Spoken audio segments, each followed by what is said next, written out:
And now we're on Daf Yud Ches Amud Aleph.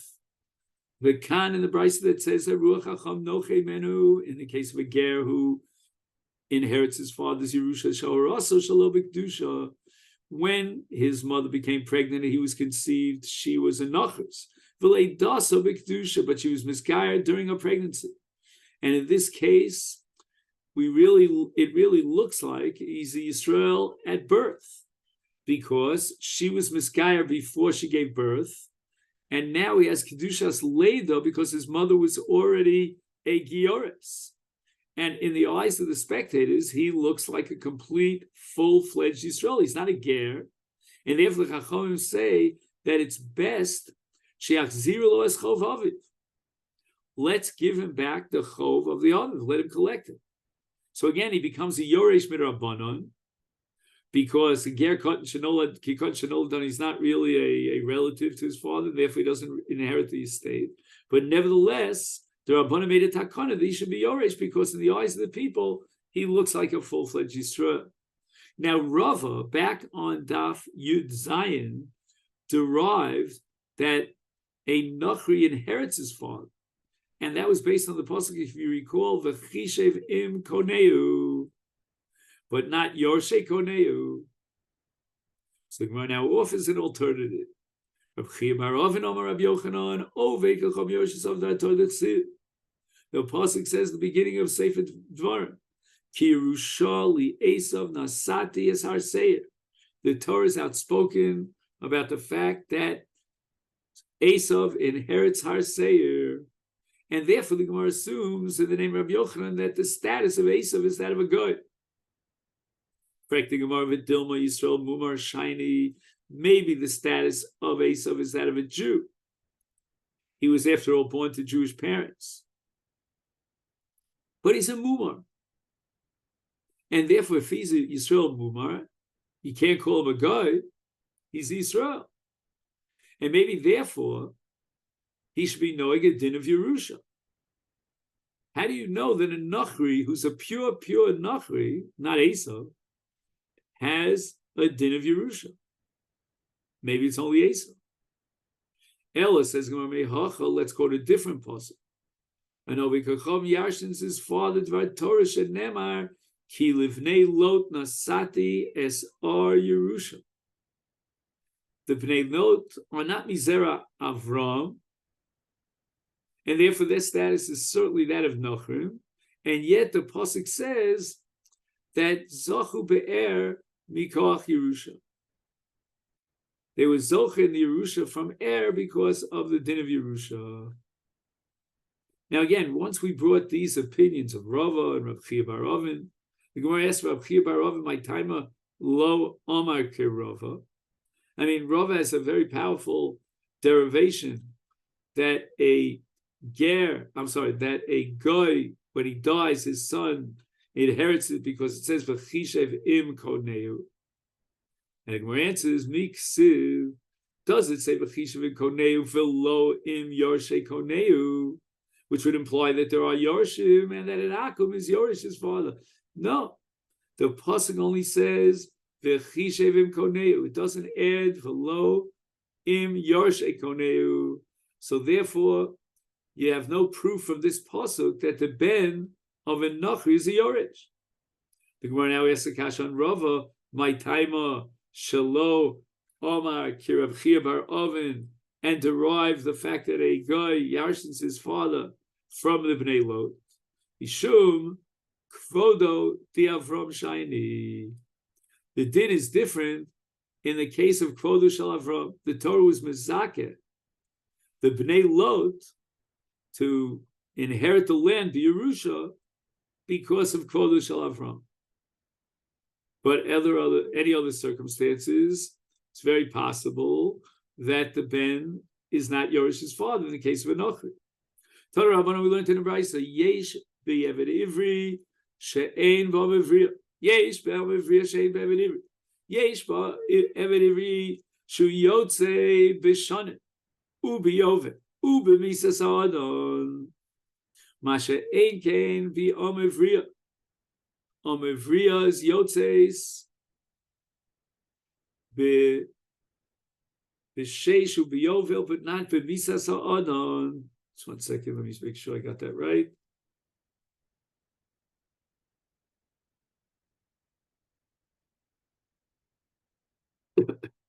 All right, well, this will have to wait for the Gemara, because again, if you take this literally, we know that this is not so. We learned it in the Mishnah. She goes out b'shanim b'yovel misa adon. V'yesh be'omivriya, something that you don't have in Eved Ivri Sheh. Harei Oma Ivriya Yotza v'Simonim V'Einim Keres B'Nishnes. Number one, when she has Simoni Narus, she goes free. And her father cannot sell her a second time. Once father has only a zchut chad, only one time does he have the opportunity to sell her. And if she goes out from the Adon, even though she's still a Ktana, she still doesn't have Simonim, is then the law is that he can't sell her a second time. With Fijon Osa Bal Korcha, Maftin Osa Bal Korcha. And this applies only to an Amivriya. Masha Ein came Eved Ivri. So the Gemara now goes back to analyze the ratio of this price. Amar Mar, Yesh Bi Ivri She'ein B'Ivriya. Yesh Bi Ivri She'yotze B'Shanim B'Yovel B'Misadam. Masha Ein came Amivriya Reminu. How could you possibly maintain that position? It says in our Mishnah, Yisera Olav Amivriya She'konis Atzva B'Simonim. It's in addition to those Yitzios that operate and are effective with regard to an Eved. In the case of Amavriya, she has an additional Yitzia b'Simonim. Amamav Sheshes, Kigon Shia Oda. When the Brisa says that an Amma is not Yotze, the Yitzia shall Eved, we're talking about in the case of Yud, that the other was Makadish her liatzmo, or he can give her to a Ben, and that's called Kiddusha Yud. And in this case, Ein Yotzis Mena Lo B'Sheish, V'lo B'Shar Yitzios, she's an Ashes Ish, and she doesn't go out free with Sheish or with Yovel or with Misas Adon.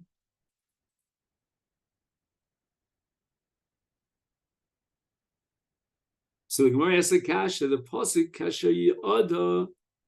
If you're telling me that this is referring to after case of Yid Pshita, certainly she doesn't go out B'Yitzias Evet, she's now an Ashes Ish. And Gita Boy, the only way she could terminate her status is by receiving a get. So why did the Bryce have to tell me that we have to derive this halacha that's so partial? And when it says Ma'od Tema, I would have thought that even in the case of Yud, Lo Levatla Hilchas Abinah, we're not going to undermine and disqualify all the halachas for the Amma. She still remains, to some extent, a vestige of an Amma. And if she wants to go out free with one of the Yitzias of an Amma, like Sheisha Yovel, we might think that Teitzei below beget. So she really still, despite the Yud, has the status of an Amma Ivriya. Kamash Malan, that's what the Bryce wants to teach me, that after Yud, she's already an Ashes Ish, and she doesn't go out in all those drachim of Sheish, Yovel, and Misas Adam. If that's what the Bryce is talking about in Amivriya, that the other was miyayid her, is Amai Yotze B'Simonim. If she's a full-fledged Ashes Ish, there should be no din of Yitzia B'Simonim. And yet the Bryce says that an is Yotze B'Simonim, in contrast to an Evet. And if it's after you, that doesn't make any sense. Hachi Kamen Gemara answers, Im loya ada yotza af b'simonim. That the contrast between an Amivriya and an Eved Ivri is in a case where there was no Yehud. And if there was no Yehud, she's Yotze b'simonim, where an Eved Ivri doesn't have Yitzia b'simonim. Ve'einin imkeres v'nishnes, the Brisa says that the father cannot sell her more than once. So the Gemara says, "Mechlal David Ivri Nimkar v'Nishma." If this is the contrast and the difference between an Amivri and an Eved, then you're implying that an Eved Ivri can be sold and sold the second time. Vasanya The Gemara says Kashma Brisa. The Brisa is darshaning the pasuk in Ganov. This is in Shmos Perak of Beis Parshas Mishpat, where it says that Ganov, who cannot pay for his Gneva Divka, he sold as an Eved Ivri, and we darshan B'Gnei he's only sold because by virtue of his Gneva he can't pay back. V'lo b'kiflo, but if he has enough money to pay the Karen, he does not have the money to pay the kefil, he's not sold. He's not sold in order to be mashlim that payment of the kefil. And furthermore, if somebody testifies on his friend that he stole, and then the friend was subject to Hazama of Himanu Yisem, and now he has to pay the Adon exactly what he intended to be mafsa the Adon, and now he doesn't have the money to pay, he's not sold as an Eved Ivri in this case. This is a list of 4 scenarios and cases where the din of kashazom does not go into effect. Furthermore,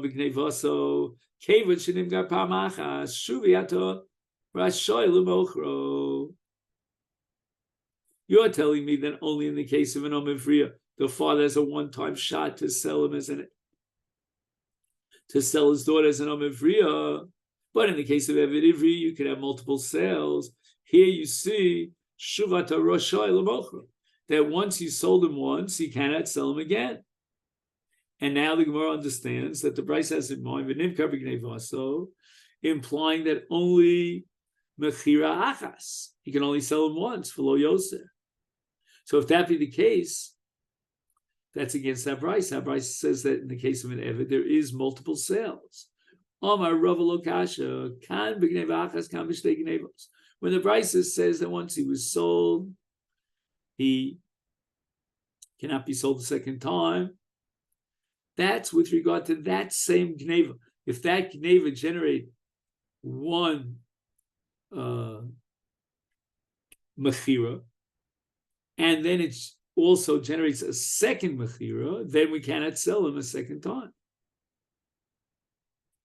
So even though he was sold for half of Dmei Gneva, he cannot be sold again in order to compensate with the second half. But Khan, in the price that says Nimkar v'Nishne can be sold the second time, B'Shtei Gnevos, he stole twice. And there's a din of Mechira on each Gneva unto itself. So in any event, the Pasuk Nimkar, which is written once, B'Gnei Vaso, is referring to one Gneva, to teach us that he's Nimkar al Kol Gneva, but only once. Nimkar Pamachas. But if he was guilty of multiple Gnevos, then we could sell him multiple times, reflecting the number of the Gnevos.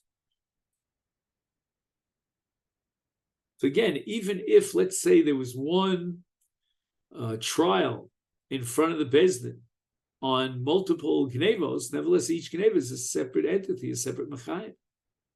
So Abai rejects this. Omalei Abai says to Rabbi Gnei Vaso, Tuva Mashma.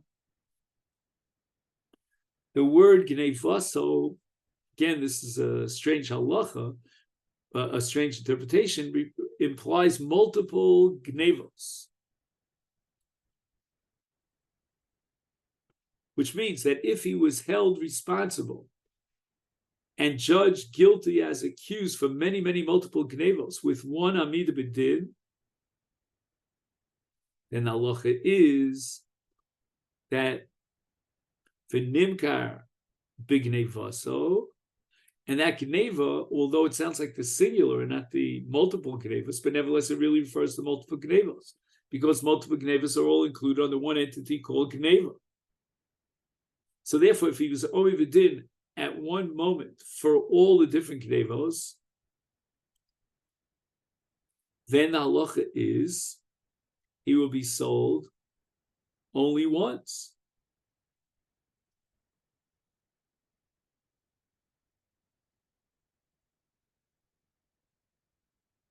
So now the interpretation of Rava to explain the difference between two brises is rejected by Abaye. Elamar Abaye, so Abaye now has to explain the machlokes between these two brisos. Lo kasha kan be adam echad, kan b'shnei bnei adam. The brisa, which is actually the second brisa, that says that he was only bedin on each gneva, and therefore, if he stole from one person, because we're holding now that it was adam echad, then he cannot be sold the second time around. But if in the brisa Rishona, it's talking about Shnei B'nei Adam, in other words, a man stole from different people, not like we said before, from one person, and he was only bedin on the gneva of each and every one of them separately, is then he could be sold as many times as he was only bedin for the multiple gnevos of Shnei B'nei Adam.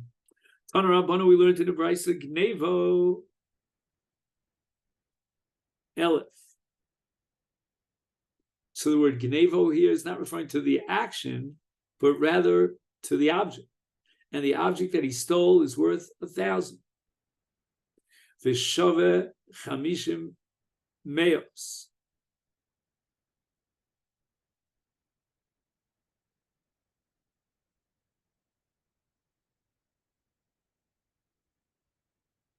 It's a little bit erased here. It should say shove chamisha meos. So when he was sold as an Eved, he was worth 500. And he stole something that was worth 1,000. Nimkar v'chosev nimkar. We could be mocher him twice. Notice when he terminates his first mechiras, first avdus, and he goes out lecheres, now we can sell him a second time in order to facilitate the sale to the second victim of his gneva.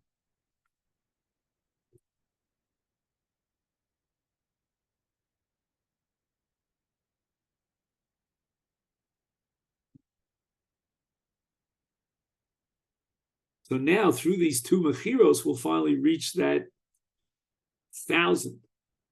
But Gnevo chamesh meos v'shove elef ein nimka klal. If he stole only 500 and he himself is worth 1,000, then we don't sell him at all. That's the opinion of the Tanakh. And the dissenting view is now quoted Rabbi Eliezer. Rabbi Eliezer Omer im hoya Gnevo keneged bimkaro nimka.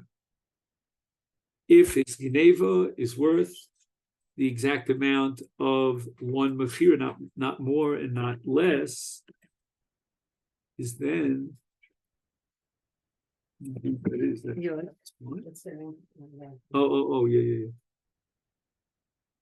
So that's called gnevo keneged mimkoro, is then nimka. But in lav, if his gneva is not worth exactly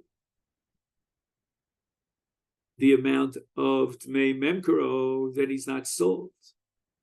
Just 1 second. This I don't understand. Im lo hoisa gneva shova v'diuk kitmei Memkaro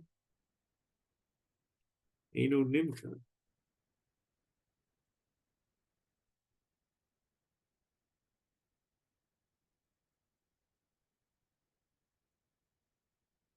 Do you by chance, Rabbi, have any sort of a commentary on that line? Because I thought I understood it, but now I see I don't. I mean, I got the art scroll here.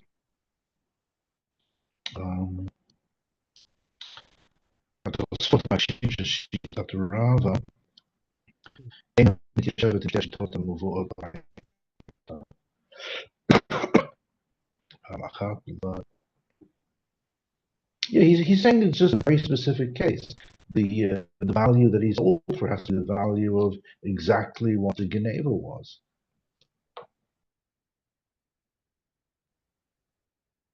Okay. Let's see, maybe it'll become clearer as we go along. He has a long discussion in the footnote, but it's on a different Anyway, Omer Rava b'ha zachninu Rabbi Eliezer l'Rabbanon. In other words, I guess he's saying that the argument or the logic of Rabbi Eliezer is greater and it trumps that of the Rabbanon of the Tanakama. He has a winning argument, I guess you'd say. To Maishna, why should it make any difference between Gnevo, Chamesh Meos, Vit? He himself is Shava Elef, Eno Nimkar. He won't be sold because of the discrepancy between the Gneva and his own value. And the reason for that is because the Nimkar Kulo Amrachmana Velo Chetzio. The Torah says he'd be sold totally for his Gneva. And that means totally means a full-fledged 6-year avdus. But we don't sell him for less than 6 years. Is hochenami therefore too nimkar b'gnevasa rachmanav lo nimkar b'chatze gnevasa. He should be sold for the dmei gneva shlema, but not sold for chatzi gneva. So if he was worth only half of his of the shivui of the value of the gneva, then he should not be sold. And that's the compelling argument in favor of Elazar. We should be consistent.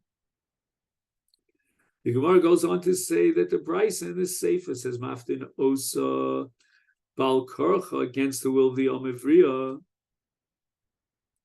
but it doesn't really say explicitly whether it's against her will or against her father's will, or the Adon's will, sorry. Bal Korcha the Adon.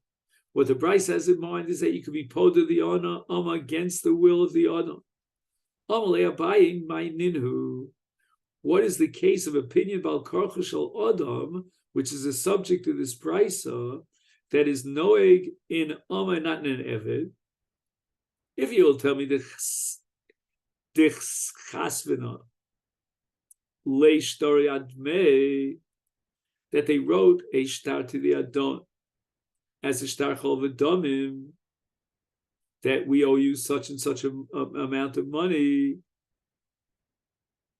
that means the father doesn't have cash. He doesn't have currency to be poded now. And by giving this get or shtar to the adon against the will of the adon, they terminate the avdus. I'm sorry, when I say the avdus, I should really be more careful and say the amus. Why should she go out in such a case? Nokit marganisa biyode and yohivna lechaspa. The adon has in his hand a very expensive pearl. In other words, her guf is meshubah to him for avoda. And now I'm going to give him cheres, I'm going to give him a shtar. The shtar is worthless in and of itself. And therefore, since Abaye rejected the interpretation of Rava, now he has to suggest an alternative interpretation of the Brisa. El Amar Abaye, what is the intention? What's the meaning of this Brisa that says that we're mafta the Adon, even Bal Korcha the Av? Not Bal Korcha the Adon, but Bal Korcha the Av.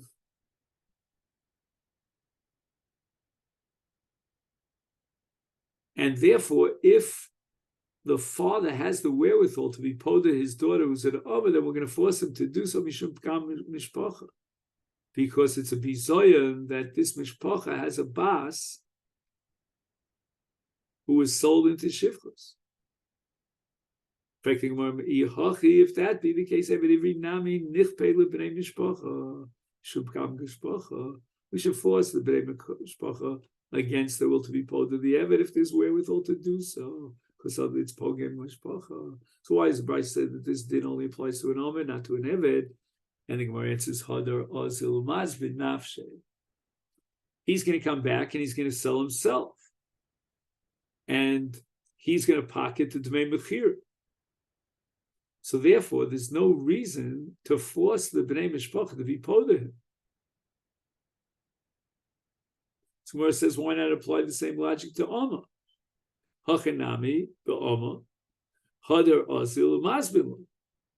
Again, he's going to sell him a second time around. So why you're forcing him to be poder when the Av could be mocher her a second time around?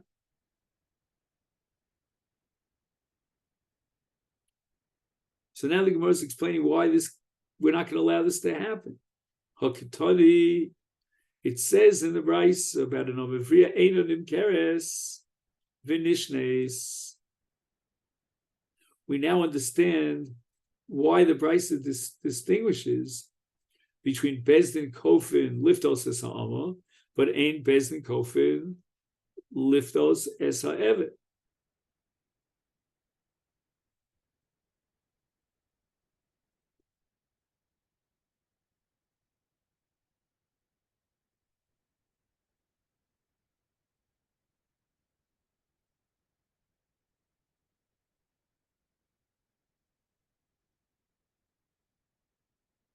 So again, in the case of an Om, we don't have to be choshish that the father, after the pidyon, after the pidah, is going to sell his daughter again because we said Eidim Kerashenis. But that's not so for the case of an Eved. The Gemara now identifies the author of this brisa, Mani, who is the Tana of this brisa, who holds that an Omavriya cannot be sold a second time.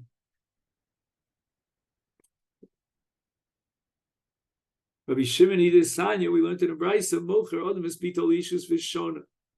The Shifchus Vishona. The Ishus Achar Shifchus, Avalola Shifchus Achar Ishus.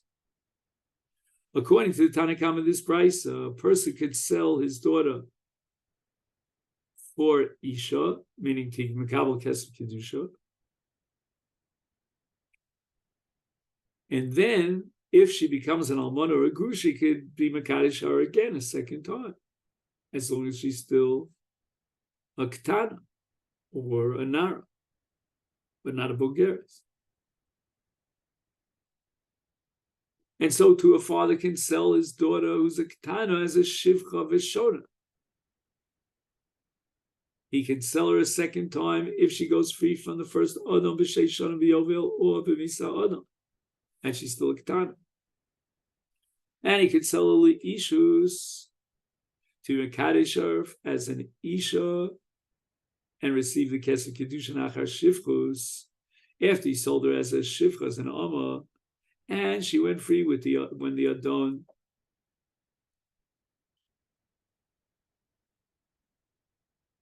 dies, I guess. So now she goes back to the rishus of her father, and he can be kaddish her. But after he gave her over for Kiddushin, she's a full-fledged Eshes Ish. And even if she becomes an almana of a grusha, and she's still a ketana, nevertheless, he cannot sell her as an omavriya. I think where I was going to derive this from a pasuk. Rav Shimon Omer Kishem she'ein odam mocher es bitol shivchus ha'ar ishus. To the same extent that you agree, the Tanakhama, that he cannot sell her as an Amma. After he had married her off and she became an Almana or Grusha, Kach einu yochel ein adam mocher es pitol shivcha achar shivchus. So according to Rav Shimon, you cannot sell an Omavriya twice. Uveplukta dahani tanoi. And this machlokes between the Tanakhama and Rav Shimon about how to darshan the psukim is an old machlokes, which the Gemara is going to now record in a brisa, and it's all based on the pasuk in Parshas Mishpatim li am nochri lo yimshol machra big dopa. Even should perish. Okay, so this will cover Mitzvah Hashem B'li Neder tomorrow. So let's just make a note. So tomorrow we could learn a little bit early if that works out for you. You'll let me know.